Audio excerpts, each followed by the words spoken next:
Hi friends, എല്ലാവർക്കും നമസ്കാരം. ഒരിക്കൽ കൂടി മറ്റൊരു വീഡിയോയിലേക്ക് നമ്മൾക്ക് പ്രവേശിക്കാം. ഇന്നത്തെ നമ്മളുടെ വീഡിയോയുടെ ടോപ്പിക് എന്ന് പറഞ്ഞു കഴിഞ്ഞാൽ ട്രംപ് വന്നതിന് ശേഷം ട്രംപ് ഏർപ്പെടുത്താനിരുന്ന വ്യാപാര നികുതികളെക്കുറിച്ചാണ്. ലോക വ്യാപാര മേഖലയിൽ വലിയ തോതിലുള്ള വ്യാപാര യുദ്ധങ്ങൾ നടക്കുവാനുള്ള സാധ്യത നമ്മൾ ഇപ്പോൾ കാണുന്നുണ്ട്.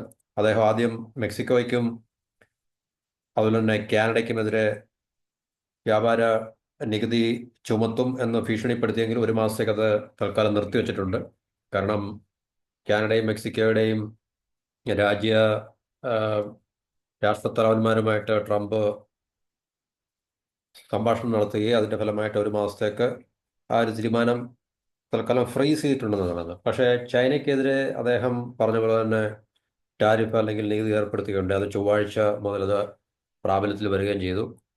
അപ്പം അതിനോടനുബന്ധിച്ചുള്ളൊരു വിഷയമാണ് നമ്മളിവിടെ ചർച്ച ചെയ്യാൻ പോകുന്നത്. അതായത് ചൈന അതിന് മറുപടിയായിട്ട് അമേരിക്കൻ ഉൽപ്പന്നങ്ങൾക്കെതിരെയും തീരുവ അല്ലെങ്കിൽ ടാരിഫ് അല്ലെങ്കിൽ നികുതി ഏർപ്പെടുത്തി എന്നുള്ളതാണ് പ്രധാനപ്പെട്ട ഒരു വാർത്ത എന്ന് പറയുന്നത്. അത് തീർച്ചയായിട്ടും സംഭവിക്കും. കാരണം ഇപ്പൊ ഇന്ത്യക്കെതിരെ തൽക്കാലം ഇതുവരെ ട്രംപിന്റെ അറ്റാക്ക് ഒന്നും ഉണ്ടായിട്ടില്ല. അപ്പൊ ഈ മാസം ട്രംപും മോഡിയും തമ്മിൽ മീറ്റിംഗ് ഉണ്ടാകും എന്ന് പറയുന്നു. എപ്പോഴാണ് അതിന്റെ ഡേറ്റ് ഒന്നും ഫിക്സ് ചെയ്തിട്ടില്ലെന്ന് തോന്നുന്നു. ഒരുപക്ഷെ മോഡി അമേരിക്കയിലേക്ക് പോകാനുള്ള സാധ്യതയാണ് ഏറ്റവും കൂടുതൽ നമുക്ക് കാണാൻ സാധിക്കുന്നത്. അപ്പൊ ആ ഒരു ഉച്ചകോടി അല്ലെങ്കിൽ ഇരു രാജ്യങ്ങളും തമ്മിലുള്ള മീറ്റിങ്ങിന് ശേഷം മാത്രമേ നമുക്ക് പിന്നീടുള്ള കാര്യങ്ങൾ അറിയാൻ സാധിക്കൂ. ഓക്കെ, അത് നമുക്ക് മറ്റൊരു വീഡിയോക്കകത്തിൽ അതിനെക്കുറിച്ച് സംസാരിക്കാം. എന്തൊക്കെയായിരിക്കും ആ ചർച്ചയിൽ സംഭവിക്കാനിടയുള്ള മേഖലകൾ എന്നൊക്കെ നമുക്ക് പരിശോധിക്കാം. ഇവിടെ നമുക്കിപ്പോൾ തൽക്കാലം ചൈന അമേരിക്കക്ക് മറുപണി അല്ലെങ്കിൽ തിരിച്ചു പണി കൊടുത്തു എന്നുള്ളൊരു വിഷയമാണ് നമ്മൾ ചർച്ച ചെയ്യാൻ പോകുന്നത്. അപ്പോൾ ഗൂഗിളിനെതിരെ അന്വേഷണം, അതുപോലെ തന്നെ ചൈന ഈ അവസരം കൂടുതൽ മുതലെടുക്കാനുള്ള സാധ്യത, അതുപോലെ തന്നെ കൂടുതൽ സുതാര്യമായിട്ടുള്ള വ്യാപാര പങ്കാളി എന്ന നിലയിൽ സ്വയം ചൈനയെ അവതരിപ്പിക്കാനുള്ള ശ്രമങ്ങളും അതൊക്കെ തന്നെ തുടങ്ങിയിട്ടുണ്ട്. അത് നമുക്കറിയാം, ചൈനയുടെ ഭാഗത്തു നിന്നുള്ള അവരുടെ നീക്കുപോക്കുകൾ എങ്ങനെയാണെന്നുള്ളത് നമുക്ക് മനസ്സിലാക്കാൻ സാധിക്കും. അപ്പം ഈ ഒരു വിഷയം നമുക്ക് ചൈനയുടെ ഉൽപ്പന്നങ്ങൾക്ക് ഡൊണാൾഡ് ട്രംപ് 10% തീരുവ ഏർപ്പെടുത്തിയിരുന്നു. അത് ചൊവ്വാഴ്ച മുതൽ പ്രാബല്യത്തിൽ വരും എന്നും പറയുകയുണ്ടായത്. അപ്പം അതിനെ ചലഞ്ച് ചെയ്യാൻ വേണ്ടി വിവിധ അമേരിക്കൻ ഉൽപ്പന്നങ്ങൾക്ക്, ചൈനയിലേക്ക് വരുന്ന ഉൽപ്പന്നങ്ങൾക്ക്, അല്ലെങ്കിൽ അമേരിക്ക ചൈനയിലേക്ക് കയറ്റുമതി ചെയ്യുന്ന അല്ലെങ്കിൽ ചൈന ഇറക്കുമതി ചെയ്യുന്ന ഉൽപ്പന്നങ്ങൾക്ക് തീരുവ ചുമത്തി ചൈന അതിന് പ്രതികാരം ചെയ്തു എന്നാണ് പറയുന്നത്. അതുപോലെ തന്നെ ഗൂഗിൾ എന്ന് പറയുന്ന വലിയ കമ്പനിക്കെതിരെ അന്വേഷണം. അപ്പോൾ ഗൂഗിൾ ചൈനയിലുണ്ട് നമ്മൾ മനസ്സിലാക്കണം. അപ്പോൾ ആ കമ്പനിക്കെതിരെ അന്വേഷണവും പ്രഖ്യാപിച്ചു. കൽക്കരി, LNG തുടങ്ങിയ ഉൽപ്പന്നങ്ങൾക്ക് 15%, ക്രൂഡ് ഓയിൽ, കാർഷിക യന്ത്രങ്ങൾ, ഫാം എക്യുപ്മെന്റ്സ്, കാർ എന്നിവയ്ക്ക് 10% തീരുവ ചുമത്താനാണ് ചൈന തീരുമാനിച്ചിരിക്കുന്നത്. നമ്മുടെ കൂട്ടുതന്നെ ചൈനയുടെ വാണിജ്യ മന്ത്രാലയം ആണ് ഈ തീരുമാനം എടുക്കുന്നത്. ഫെബ്രുവരി 10 മുതൽ ഇത് പ്രാബല്യത്തിലാകും എന്ന് പറയുന്നുണ്ട്. അപ്പൊ ഇതിനെക്കുറിച്ച് നമുക്ക് ഡീറ്റെയിൽ ആയിട്ടൊന്ന് നോക്കാം. അപ്പൊ US കമ്പനികൾക്കെതിരെയുള്ള അന്വേഷണത്തിൽ ഈ തീരുവ പ്രഖ്യാപിച്ചു.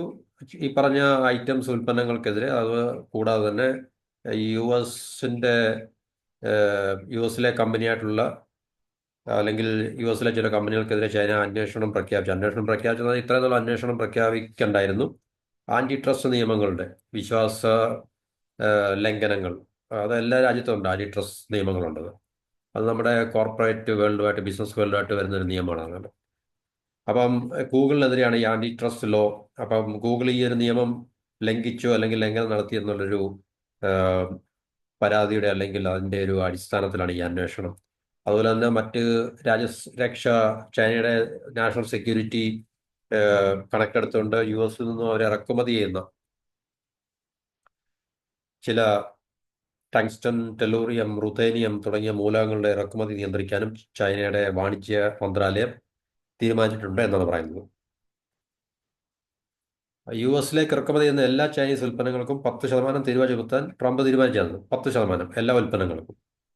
അപ്പൊ ശരിക്കും ട്രംപിന്റെ ഒരു അല്ലെങ്കിൽ അമേരിക്കയുടെ പ്രധാനപ്പെട്ട ഒരു കൺസേൺ അല്ലെങ്കിൽ ആശങ്ക എന്ന് പറഞ്ഞു കഴിഞ്ഞാൽ അവര് ഈ രാജ്യങ്ങളും തമ്മിലുള്ള ട്രേഡ് ഗ്യാപ്പാണ്, വ്യാപാര ഇപ്പം അമേരിക്ക വലിയൊരു കൺസ്യൂമർ മാർക്കറ്റ് ആയതുകൊണ്ട് പല മേഖലകളിലും പല ഉൽപ്പന്നങ്ങളുടെയും നമുക്കറിയാം ലോകത്തുള്ള എല്ലാ രാജ്യങ്ങളും ഒട്ടുമിക്ക എല്ലാ രാജ്യങ്ങളും അമേരിക്കയിലേക്ക് അവരുടെ സാധനങ്ങൾ ഉൽപ്പന്നങ്ങൾ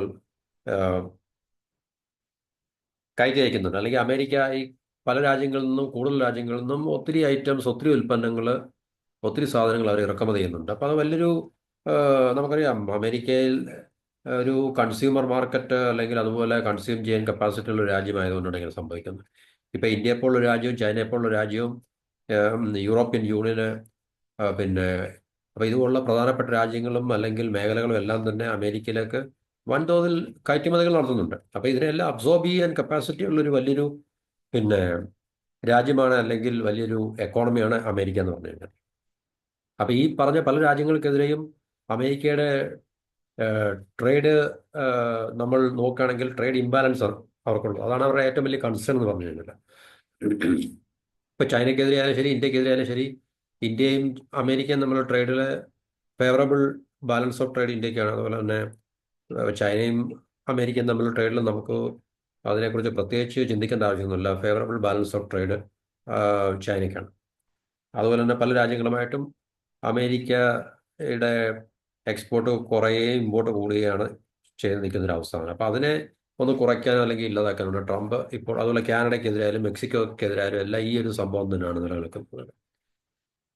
അപ്പോൾ അതിനെ മാറ്റിയെടുക്കുക അല്ലെങ്കിൽ കുറച്ചെടുക്കുക എന്നുള്ളൊരു ഉദ്ദേശ ലക്ഷ്യത്തോടു കൂടി തന്നെയാണ് ഈ പറഞ്ഞ ടാരിഫ് അല്ലെങ്കിൽ തീരുവ ചുമത്തുന്നത് പറഞ്ഞത്.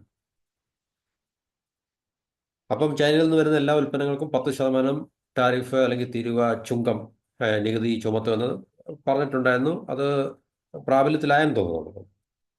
അപ്പം കഴിഞ്ഞ ദിവസം കാനഡ അതുപോലെ മെക്സിക്കോയ്ക്കെതിരെ ട്രംപ് ഏർപ്പെടുത്തിയ തീരുവ ഒരു മാസത്തേക്ക് മരവിപ്പിച്ചിരിക്കുന്നു നമ്മൾ നേരത്തെ പറഞ്ഞു. അത് രാജ്യങ്ങളുടെ തലവന്മാരുമായിട്ട് ട്രംപ് ചർച്ച നടത്തുകയോ അല്ലെങ്കിൽ ടെലിഫോൺ കോൺവെർസേഷൻ നടത്തുകയോ ഒക്കെ ചെയ്തതിൻ്റെ ഫലമായിട്ട് അത് ഒരു മാസത്തേക്ക് മരവിപ്പിച്ചിട്ടുണ്ട്.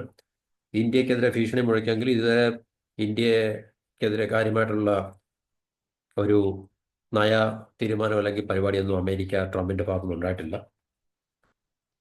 പക്ഷേ ചൈനീസ് പ്രസിഡന്റ് ഷീ ജിൻപിങ്ങുമായിട്ട് അല്ലെങ്കിൽ ചൈനയുമായിട്ട് അമേരിക്ക ഡൊണാൾഡ് ട്രംപ് ഈ സംഭാഷണങ്ങൾ അല്ലെങ്കിൽ സംസാരം അല്ലെങ്കിൽ ഈ പറഞ്ഞ ഡയലോഗ് എന്താണ് ടെലിഫോണിക് കോൺവെർസേഷൻ അത് ഉണ്ടായതായിട്ട് റിപ്പോർട്ടുകളൊന്നുമില്ല. അപ്പം അത് അടുത്ത കാലത്തെങ്ങും ഉണ്ടാകാനുള്ള സാധ്യതയില്ല എന്നാണ് റിപ്പോർട്ടുകൾ പറയുന്നത്. അങ്ങനെയാണെങ്കിൽ അമേരിക്കയും ചൈനയും തമ്മിലുള്ള വ്യാപാര യുദ്ധം ദീർഘകാലത്തേക്ക് അല്ലെങ്കിൽ പല മേഖലകളിലേക്ക് വ്യാപിക്കാനുള്ള സാധ്യതയുണ്ടെന്ന് റിപ്പോർട്ടുകൾ പറയുന്നുണ്ട്.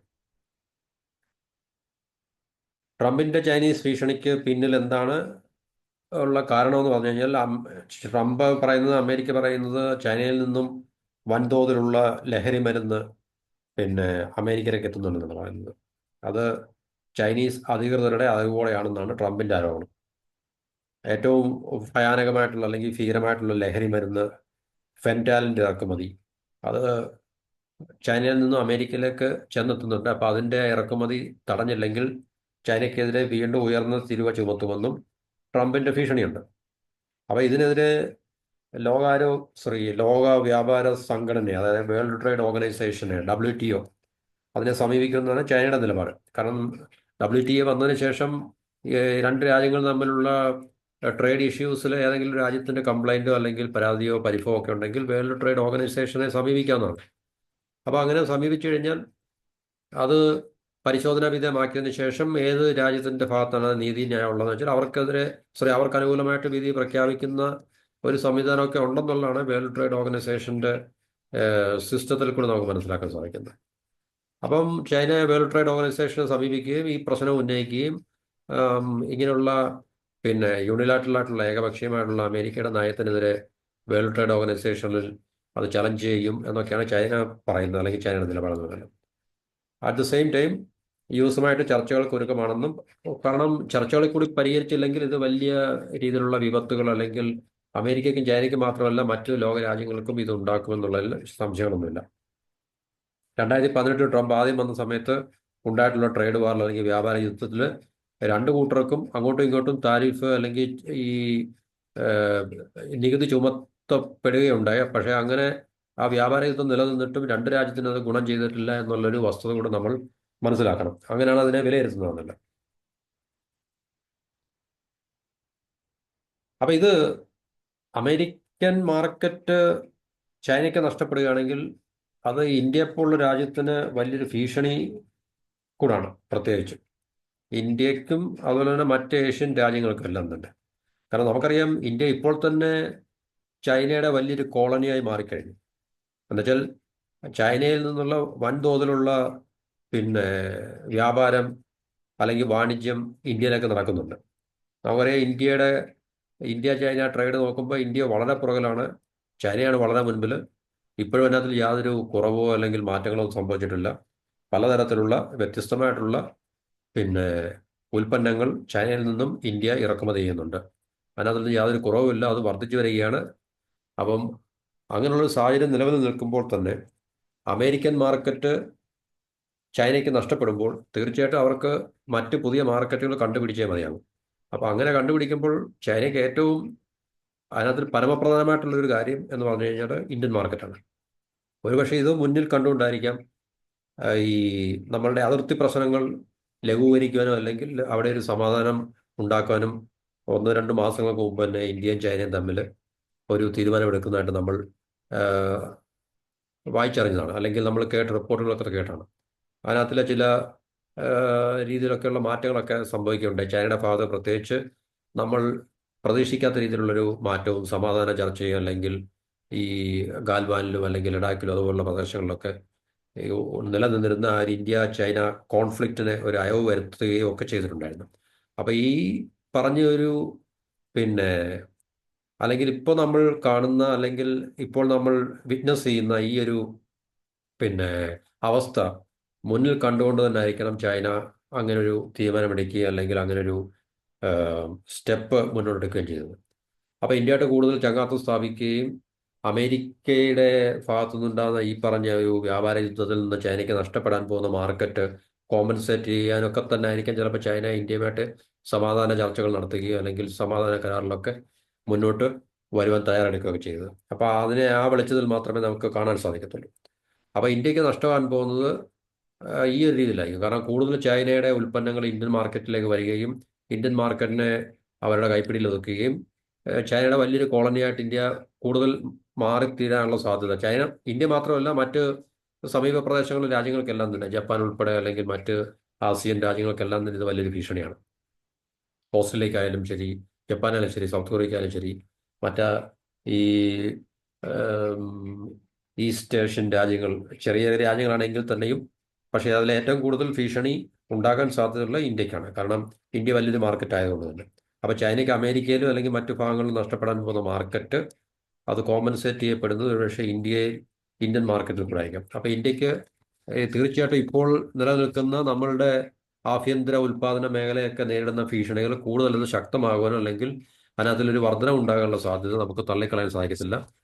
അപ്പം ചൈന തീർച്ചയായിട്ടും ഈ അമേരിക്കയുമായിട്ടുള്ള വ്യാപാര ബന്ധത്തിൽ ഏർപ്പെട്ടിരിക്കുന്ന രാജ്യങ്ങൾ, പ്രത്യേകിച്ച് ഇന്ത്യ പോലുള്ള രാജ്യങ്ങൾ, ജപ്പാൻ പോലുള്ള രാജ്യങ്ങൾ, ഈവൻ യൂറോപ്യൻ യൂണിയൻ, അപ്പോൾ ഇതുപോലുള്ള രാജ്യങ്ങളിലൊക്കെ പുതിയ മാർക്കറ്റുകൾ കണ്ടെത്തുവാനോ അല്ലെങ്കിൽ ഉള്ള മാർക്കറ്റിനെ എക്സ്പാൻഡ് ചെയ്യാനോ ഒക്കെ ചൈനയുടെ ഭാഗത്തു നിന്ന് തീർച്ചയായിട്ടും ഒരു ഇനിഷ്യേറ്റീവ് ഉണ്ടാകും, അല്ലെങ്കിൽ ഒരു പദ്ധതി ഉണ്ട് എന്നുള്ള കാര്യം നമുക്ക് മനസ്സിലാക്കാൻ സാധിക്കും. അതുപോലെ ട്രംപ് കാനഡയ്ക്കും മെക്സിക്കോയ്ക്കും എതിരെ എടുത്ത തീരുമാനങ്ങൾ യൂറോപ്യൻ യൂണിയനെ ആശങ്കപ്പെടുത്തുന്നുണ്ട്. കാരണം ട്രംപ് യൂറോപ്യൻ യൂണിയനെ ഭീഷണിപ്പെടുത്തിയിട്ടുണ്ട്. നിങ്ങൾക്കെതിരെയും വ്യാപാര യുദ്ധത്തിന് അമേരിക്ക തയ്യാറാണ് എന്നുള്ളൊരു ഭീഷണിയാണ് ട്രംപ് മുഴക്കിയിട്ടുണ്ട്. അപ്പോൾ ഈ പറഞ്ഞ രാജ്യങ്ങളിലേക്ക് ആശങ്ക തീർച്ചയായിട്ടും ഈ തീരുവ യുദ്ധം അല്ലെങ്കിൽ ടാരിഫ് വാർ അല്ലെങ്കിൽ ട്രേഡ് വാർ തങ്ങൾക്കെതിരെയും പ്രയോഗിക്കുമോ എന്നുള്ളൊരു ആശങ്ക യൂറോപ്യൻ യൂണിയനും ഒക്കെ തന്നെ ഉണ്ട്. അപ്പോൾ ഇത് മുതലെടുത്തിട്ട്, കാരണം യൂറോപ്പിനെതിരെ അമേരിക്ക ടാരിഫ് ഏർപ്പെടുത്തുകയാണെങ്കിൽ തീർച്ചയായിട്ടും യൂറോപ്യൻ യൂണിയന് കൂടുതൽ ചൈനയുമായിട്ടൊക്കെ അടുക്കേണ്ടി വരും വ്യാപാരത്തിൽ. അപ്പോൾ അത് തീർച്ചയായിട്ടും ചൈനീസ് ഉൽപ്പന്നങ്ങൾ ഏറ്റവും കൂടുതൽ ചെന്നെത്താൻ സാധ്യത അവിടെയും നമുക്ക് തള്ളിക്കളയാൻ സാധിക്കത്തില്ല. അപ്പം ചൈന ഇന്റർനാഷണൽ ഗ്ലോബൽ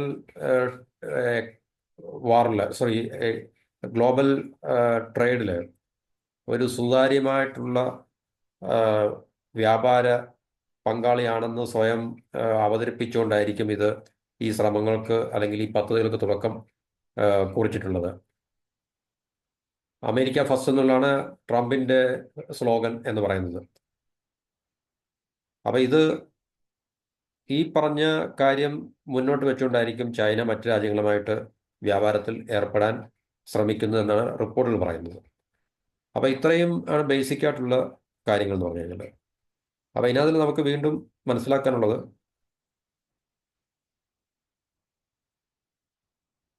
ഏതൊക്കെ ഉൽപ്പന്നങ്ങൾക്ക് മേലാണ് ചൈന അമേരിക്കയുടെ മേൽ ഈ തീരുവ ഏർപ്പെട്ടിരിക്കുന്നുള്ളത് നമുക്ക് നോക്കാം.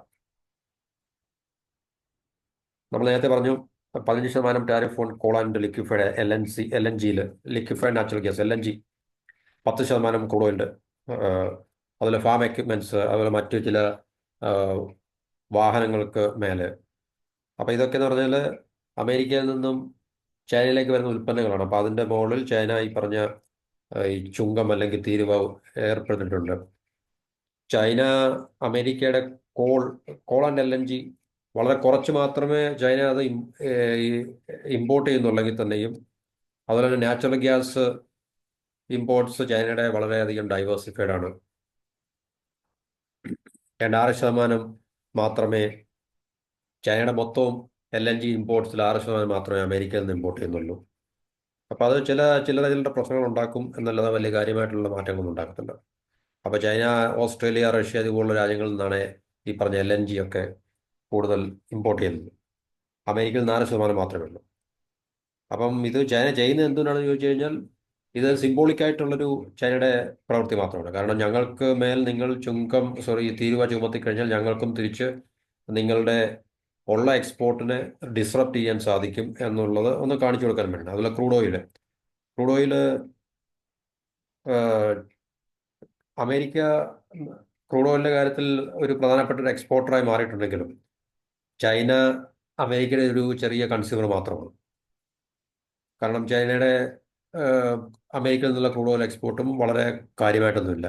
അപ്പം അതിൻ്റെ മുകളിലും 10%, അതൊക്കെ വളരെ കൃത്യമായിട്ടാണ് ചൈന ചെയ്തിരിക്കുന്നത്. പറഞ്ഞാൽ 10% ടാരിഫ് US ക്രൂഡ് ഓയിലിൻ്റെ മേളിൽ ചുമത്തിട്ടുണ്ട്. അതുപോലെ തന്നെ ഫാം എക്യുപ്മെന്റ്, ചില വാഹനങ്ങൾ ചൈനയിൽ ഉള്ള അമേരിക്കയുടെ ചില കമ്പനികളുണ്ട് വളരെ വ്യാപകമായിട്ടുള്ള പ്രവർത്തനങ്ങൾ നടത്തുന്ന. അഗ്രികൾച്ചറുമായിട്ട് ബന്ധപ്പെട്ട മെഷീനറീസ്, വെഹിക്കിൾസ്. അപ്പം അതൊക്കെ ഈ വലിയ അമേരിക്കൻ വമ്പന്മാരായിട്ടുള്ള കാറ്റർപില്ലർ, ഡീറി ആൻഡ് കമ്പനി എന്ന് പറയുന്ന കമ്പനികളെയൊക്കെ അത് ബാധിക്കാൻ സാധ്യതയുണ്ട്. കാരണം ഇതൊക്കെ ചൈനീസ് മാർക്കറ്റിൽ വളരെയധികം പ്രവർത്തനങ്ങളുള്ള കമ്പനികളാണ്. അതുപോലെ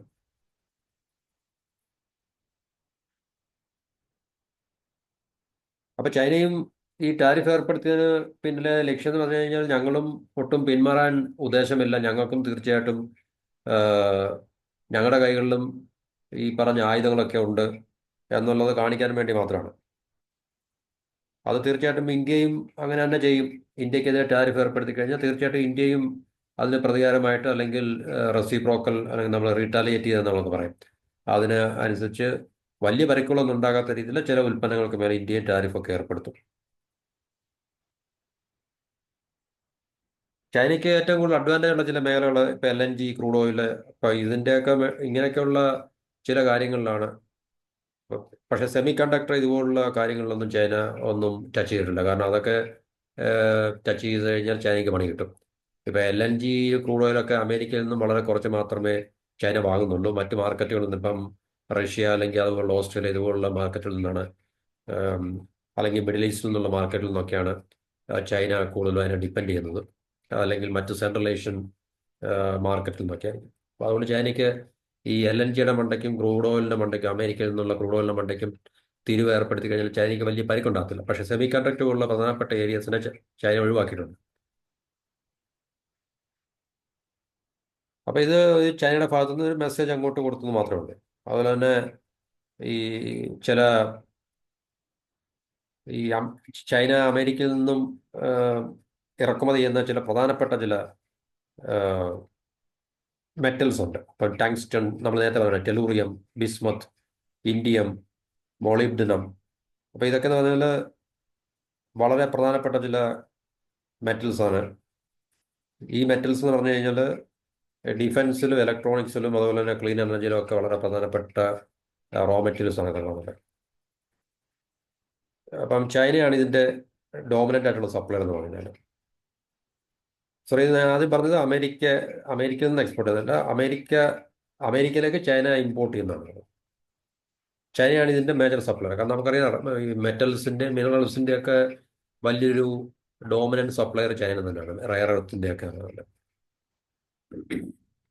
അപ്പൊ ഇതിന്റെ മുകളിൽ ചൈന ഏതെങ്കിലും എക്സ്പോർട്ട് കൺട്രോൾ ഒക്കെ ഏർപ്പെടുത്തി കഴിഞ്ഞാൽ അത് അമേരിക്കയ്ക്ക് വലിയൊരു പ്രശ്നം ഉണ്ടാക്കും. കാരണം ഈ പറഞ്ഞ മെറ്റൽസ് അമേരിക്കയിൽ എത്തിക്കഴിഞ്ഞാൽ മാത്രമേ അവരുടെ ഡിഫൻസ്, ഇലക്ട്രോണിക്സ്, അതുപോലെ തന്നെ ക്ലീൻ എനർജി സെക്ടറിലേക്കുള്ള മാനുഫാക്ചറിങ്ങും പ്രൊഡക്ഷനും ഒക്കെ നടക്കത്തുള്ളൂ. അപ്പൊ ചൈന ഇപ്പോൾ ഉദാഹരണത്തിന് അമേരിക്കയിലേക്ക് കയറ്റി അയക്കുന്ന ഈ മെറ്റൽസിന്റെ മിനറൽസിന്റെ ഒക്കെ എക്സ്പോർട്ട് കൺട്രോൾ ഏർപ്പെടുത്തി കഴിഞ്ഞാൽ അത് അമേരിക്കയ്ക്ക് ബുദ്ധിമുട്ടുണ്ടാക്കുന്ന ഒരു വിഷയമാണ്. അതുപോലെ തന്നെ ടങ്സ്റ്റൺ ഡിഫൻസ് ആപ്ലിക്കേഷൻ ചൈന ഏതാണ്ട് 80 ലോകത്തിന്റെ മൊത്തം ഉള്ള ടങ്സ്റ്റൺ ഉൽപ്പാദനത്തിൽ 80% ചൈനയാണ് ഉൽപ്പാദിപ്പിക്കുന്നത്. അപ്പോൾ അത് നമ്മൾ നേരത്തെ പറഞ്ഞ ഡിഫൻസ് ആപ്ലിക്കേഷനിലും പിന്നെ ഒക്കെ, അതായത് പ്രതിരോധവുമായിട്ട് ബന്ധപ്പെട്ട, മിലിറ്ററി ആയിട്ടൊക്കെ ബന്ധപ്പെട്ട മാനുഫാക്ചറിങ് അല്ലെങ്കിൽ പ്രൊഡക്ഷനുമായിട്ടൊക്കെ ബന്ധപ്പെട്ട മേഖലയാണത്. 2015 അമേരിക്ക ഈ ടങ്സ്റ്റന്റെ മൈനിങ് നിർത്തിവെച്ചിരുന്നു. അപ്പം പ്രൊഡക്ഷൻ അമേരിക്കയിൽ വളരെ കുറവാണ്. അപ്പോൾ തീർച്ചയായിട്ടും അമേരിക്കയ്ക്ക് ചൈനയെ ആശ്രയിക്കേണ്ടി വരും. അപ്പോൾ ചൈന ഒരു ഇതിന്റെ മുകളിൽ എക്സ്പോർട്ട് കൺട്രോൾ ഏർപ്പെടുത്തി കഴിഞ്ഞാൽ അത് അമേരിക്കയ്ക്ക് സാരമായിട്ട് ഉള്ള പരിക്കുകൾ ഉണ്ടാക്കാനുള്ള സാധ്യതയുണ്ട്. അതുപോലെ തന്നെ ഈ ടെലൂറിയം, ഇൻഡിയം, മൊളിബ്ഡിനം, ഇതൊക്കെ തന്നെ ക്ലീൻ എനർജി മേഖലകളിൽ ഉപയോഗിക്കുന്ന ചില മെറ്റീരിയൽസ് ആണ്. Solar panel, electric vehicles, batteries, അതുപോലെ തന്നെ മറ്റ് ഗ്രീൻ ടെക്നോളജീസിലൊക്കെ. അപ്പൊ ചൈനയെ അമേരിക്ക ഉൾപ്പെടെയുള്ള മറ്റ് രാജ്യങ്ങളെല്ലാം തന്നെ ഈ പറഞ്ഞ റോ മെറ്റീരിയൽസിനെ ആശ്രയിക്കുന്ന ചൈനയാണ്. അപ്പൊ ചൈന ഏതെങ്കിലും തരത്തിലുള്ള ഈ സപ്ലൈയിൽ എന്തെങ്കിലും ഒരു ഡിസ്റപ്ഷൻ, ഇപ്പം എക്സ്പോർട്ട് കൺട്രോൾ, ഇപ്പം നടത്തിക്കൊണ്ടിരിക്കുന്ന എക്സ്പോർട്ട് കുറയ്ക്കുകയോ അല്ലെങ്കിൽ അത് നിർത്തിവെക്കുകയോ ഒക്കെ ചെയ്തു കഴിഞ്ഞാൽ ഈ പറഞ്ഞ രാജ്യങ്ങൾക്കൊക്കെ വലിയ പ്രത്യാഘാതങ്ങൾ ഉണ്ടാക്കുന്നതാണ്. അപ്പം അങ്ങനെയുള്ള വിഷയങ്ങൾ അങ്ങോട്ടും ഇങ്ങോട്ടും ഇരു രാജ്യങ്ങൾക്കും ഉണ്ടാകും എന്നുള്ള കാര്യത്തിൽ യാതൊരു സംശയമില്ല. അപ്പം ഈ പറഞ്ഞ ടാരിഫ് വാർ അല്ലെങ്കിൽ ട്രേഡ് വാർ അല്ലെങ്കിൽ വ്യാപാര യുദ്ധം ഒരിക്കലും ഇരു രാജ്യങ്ങൾക്കൊന്നും മാത്രമല്ല മറ്റു ലോക രാജ്യങ്ങൾക്കൊന്നും തന്നെ നല്ലതല്ല എന്ന് നമുക്ക് മനസ്സിലാക്കാൻ സാധിക്കും.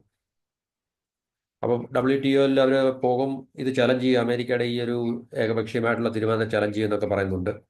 അപ്പോൾ ഇതുപോലുള്ള രാജ്യങ്ങൾ തമ്മിലുള്ള ഡിസ്പ്യൂട്ട്, ട്രേഡ് ഡിസ്പ്യൂട്ടൊക്കെ പരിഹരിക്കാനുള്ളൊരു മെക്കാനിസമാണ് WTO എന്ന് പറയുന്നത്.